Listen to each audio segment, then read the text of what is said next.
तो दोस्तों आज हम एक्सप्लेन करने वाले हैं द ग्रेट वॉल मूवी को, जिसमें मूवी की कहानी और वीएफएक्स को बहुत ही शानदार तरीके से दिखाया गया है। जिसमें चाइना के एक साम्राज्य को लाखों मॉन्स्टर्स के सामने लड़ते हुए दिखाया गया है। ये मॉन्स्टर्स हर 60 साल में चाइना से बदला लेने के लिए आते हैं, मगर ये मॉन्स्टर्स चाइना में क्यों आते हैं ये जानने के लिए चलिए शुरू करते हैं मूवी का फुल एक्सप्लेनेशन। तो दोस्तों मूवी की शुरुआत कुछ लुटेरों से होती है जो किसी चीज को चुराकर यूरोपियन सैनिकों से बचकर भाग रहे थे, लेकिन बॉर्डर खत्म होने के बाद ये लुटेरे एक जगह पर आकर छिप जाते हैं जहाँ आराम करने के दौरान वे एक ब्लैक पाउडर का जिक्र करते हैं। इसे हासिल करना ही इनका मकसद होता है और फिर बातचीत करने के दौरान एक क्रिएचर बड़ी तेजी से उन पर हमला कर देता है, जिसके बाद बाकी बचे सिपाही उस क्रिएचर का हाथ काट डालते हैं, लेकिन उन्हें आइडिया नहीं होता कि ये हाथ किसका है और फिर वे दोनों उस हाथ को लेकर आगे बढ़ जाते हैं। जहाँ रास्ते में उन्हें चाइना के सैनिक घेर लेते हैं, जिसके बाद उन्हें खुद को सरेंडर करना पड़ता है क्योंकि इतनी बड़ी सेना को देखने के बाद उनके पास कोई चारा नहीं होता। जिसके बाद उन्हें गिरफ्तार करके बंदी बना लिया जाता है। जिसके बाद चीनी सिपाहियों को उनके सामान से वही कटा हुआ हाथ मिलता है, जिसे देखकर वे सभी घबरा जाते हैं क्योंकि वे जानते थे कि ये हाथ किस चीज का है। इसलिए वहाँ का जनरल सबको अलर्ट कर देता है और एक इमरजेंसी मीटिंग बुलाई जाती है जहाँ लिन में नाम की कमांडर उनके पास आती है और दोनों लुटेरों से बात करती है। दरअसल इनमें से एक का नाम विलियम होता है और दूसरे का नाम पैरो। कमांडर लिन इनसे पूछताछ करती है कि ये हाथ तुम्हें कहाँ से मिला। कमांडर को इंग्लिश भाषा आती थी, इसलिए वह इनसे पूछताछ करती है। तभी वहाँ एक सैनिक आकर उन्हें बताता है कि उन पर अटैक होने वाला है और फिर इसके बाद जनरल और कमांडर अपनी फौज के साथ युद्ध के लिए तैयार हो जाते हैं। जहाँ सैनिकों की अलग अलग टुकड़ियां थी जिनके अलग अलग काम थे, जैसे लाल रंग के सिपाही तीरंदाज थे और काले कपड़े वाले गार्ड्स। वही नीली कॉस्ट्यूम में महिलाएं थी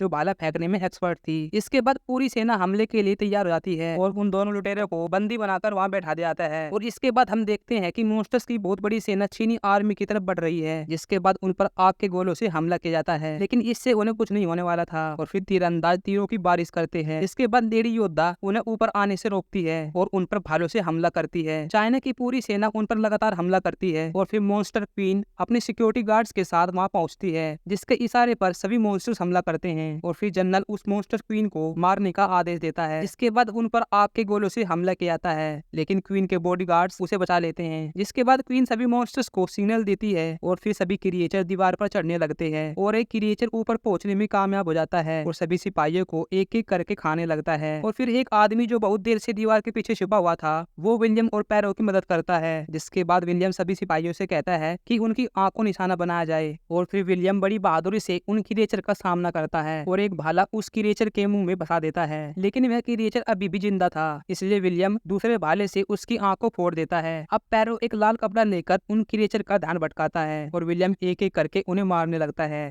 दूसरी तरफ चाइना की सेना लगातार आग के गोलों से हमला कर रही थी, जिसे देखकर मॉन्स्टर क्वीन सभी को पीछे हटने का सिग्नल देती है। जिसके बाद वे क्रिएचर्स अपने घायल साथी को वहां से लेकर जाते हैं। दरअसल ये क्रिएचर बहुत ही शातिर होते हैं, इंसान उनके मरे हुए शरीर पर कोई एक्सपेरिमेंट न कर सके, इसलिए वे क्रिएचर सभी मरे हुए साथी को अपने साथ वापस ले जाते हैं। और फिर जब सभी क्रिएचर वापस लौट जाते हैं, जनरल और कमांडर उन दोनों की बहुत तारीफ करते हैं। जिसके बाद उन्हें एक विश्राम गृह में भेज दिया जाता है जहाँ बैलेट नाम का वही शख्स उनके पास आता है जिसने इन दोनों की जान बचाई थी और वह इन दोनों से आने का मकसद पूछता है। तब विलियम बताता है कि वे यहाँ काले पाउडर को लेने के लिए आए हैं जो बहुत ही कीमती विस्फोटक पदार्थ है। और बैलेट कहता है कि 25 साल पहले मैं भी इसी की तलाश में यहाँ पर आया था, लेकिन मुझे पकड़ लिया गया और तब से जनरल ने मुझे यहाँ रहकर चीनी सैनिकों को अलग अलग भाषा सिखाने का काम दे दिया है। इतना कहकर बैलेट वहाँ से चला जाता है। दरअसल बैलेट को पता है कि ब्लैक पाउडर कहाँ मौजूद है, लेकिन उसे यहाँ से भागने के लिए किसी की मदद की जरूरत है। और फिर अगले दिन विलियम और पैरो अच्छे से तैयार होकर जनरल और कमांडर के सामने आते हैं जहाँ उनका तालियों से स्वागत किया जाता है। जिसके बाद विलियम को अपनी स्किल्स दिखाने के लिए कहा जाता है और फिर विलियम अपने दोस्त से एक कटोरा हवा में फेंकने के लिए कहता है। जिसके बाद विलियम अपने तीरों से उस कटोरे को एक दीवार पर होल्ड कर देता है। ये देखकर सभी चीनी सिपाही उसका लोहा मारने लगते हैं और कमांडर भी विलियम से बहुत इंप्रेस होती है। जिसके बाद वे आपस में बात करते हैं और यहाँ पता चलता है कि बैलेट ने कमांडर को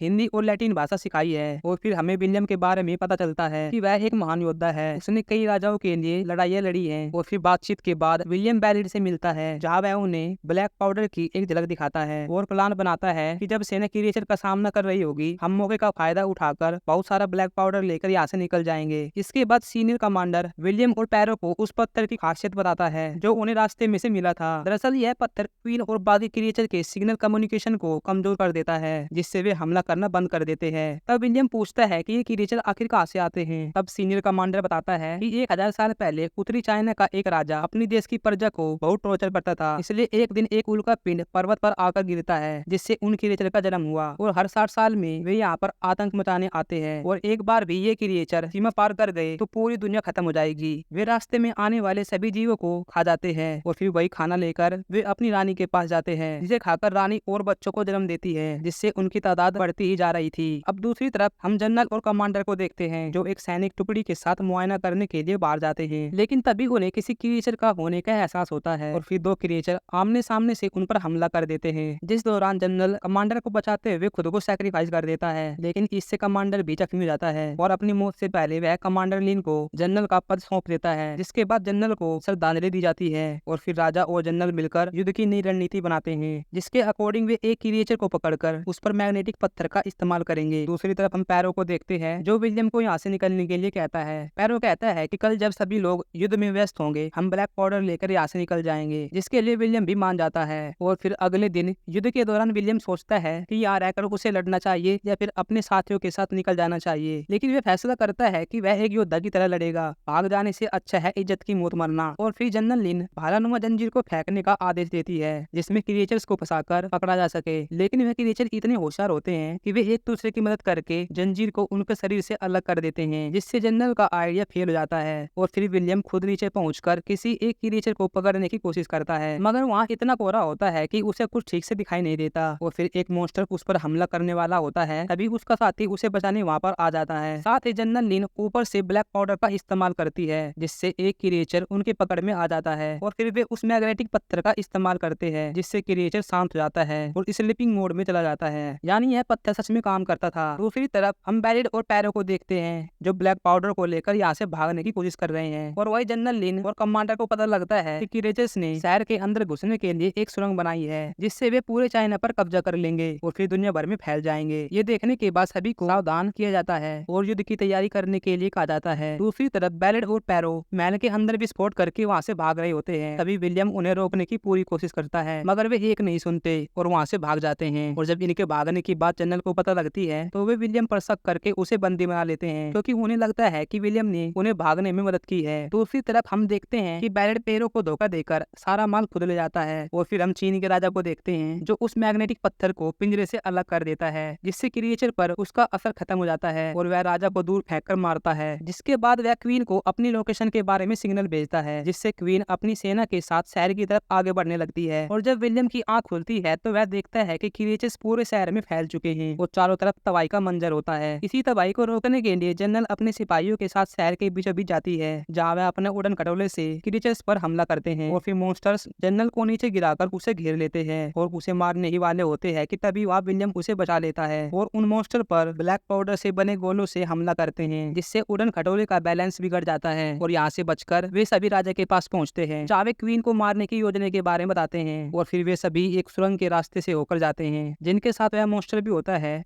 जिसके ऊपर पत्थर बांधकर उसे कंट्रोल किया गया था। और तभी वहाँ कुछ मॉन्स्टर इन पर हमला कर देते हैं, जिस दौरान एक बहादुर सिपाही अपनी जान देकर इन सबको बचा लेता है। इसके बाद कमांडर उस मॉन्स्टर्स को बहुत सारा मांस खिलाता है, जिसे मुंह में लेकर वह मॉन्स्टर क्वीन के पास जाता है। और जैसे ही क्वीन उसके मुंह से खाना खा रही होती है, उसी वक्त विलियम एक ब्लैक पाउडर वाला तीर उनकी तरफ फेंकता है, ताकि उस मॉन्स्टर के शरीर पर लगाए गए सभी हथगोले फट जाएं। लेकिन वे मॉन्स्टर गार्ड्स तीर के हमले को सेंस कर लेते हैं, जिसे वे हवा में रिफ्लेक्ट कर देते हैं। और इस तरह विलियम की कई कोशिशें बेकार हो जाती है, मगर इस बार क्वीन विलियम को देख लेती है और सभी को उसके पीछे जाने का संकेत देती है। जिसके बाद सभी क्रिएचर्स उस बिल्डिंग पर चढ़ने लगते हैं, जिस पर जनरल और विलियम उनका शिकार कर रहे होते हैं। लेकिन तभी बीच में कमांडर आ जाता है और जनरल की तरफ पत्थर फेंककर कहता है कि अब सब आपके ऊपर ही है, और कमांडर खुद को सैक्रिफाइस कर देता है। अब विलियम के पास भी सिर्फ एक ब्लैक पाउडर वाला तीर बचा था, इसलिए अब की बार वह क्वीन की तरफ सबसे पहले उस पत्थर को फेंकता है, जिससे रानी के बॉडीगार्ड्स कमजोर पड़ जाते हैं और वे विलियम के तीर को रोकने में नाकामयाब रहते हैं, जिससे ब्लैक पाउडर वाला तीर फट जाता है और एक बहुत बड़ा विस्फोट होता है, जिसमें क्वीन के सभी बॉडीगार्ड्स मारे जाते हैं। और फाइनली वे इन मॉन्स्टर्स को रोकने में कामयाब हो जाते हैं, क्योंकि रानी यानी कि मरते ही सभी क्रिएचर्स अपने आप मर जाते हैं। जिसके बाद हम बैलेट को देखते हैं जिसे लुटेरों ने ब्लैक पाउडर के साथ पकड़ लिया था, मगर उन्हें ब्लैक पाउडर के बारे में कोई आइडिया नहीं होता, जिसे बेकार की चीज समझकर वे आग में फेंक देते हैं, जिससे वहाँ मौजूद बैलेट के साथ साथ सभी लुटेरे मारे जाते हैं। और वही पैरो धमाके की आवाज सुनकर वहाँ पहुंच जाता है, जिसके बाद उसे भी चीनी सैनिकों द्वारा गिरफ्तार कर लिया जाता है। और दूसरी तरफ युद्ध खत्म होने के बाद जनरल विलियम से आखिरी मुलाकात करती है और उसे ब्लैक पाउडर देने के लिए भी कहती है, मगर विलियम ब्लैक पाउडर के बदले अपने दोस्त को छोड़ने के लिए कहता है। जिसके बाद दोनों दोस्त वहाँ से निकलकर महल के बाहर आ जाते हैं और आखिरी बार विलियम और जनरल एक दूसरे को प्यार भरी नजरों से देखते हैं। जिसके बाद विलियम जनरल लिन को हमेशा के लिए गुड बाय कहकर वहाँ से चला जाता है और इसी के साथ ही मूवी यहीं पर खत्म हो जाती है।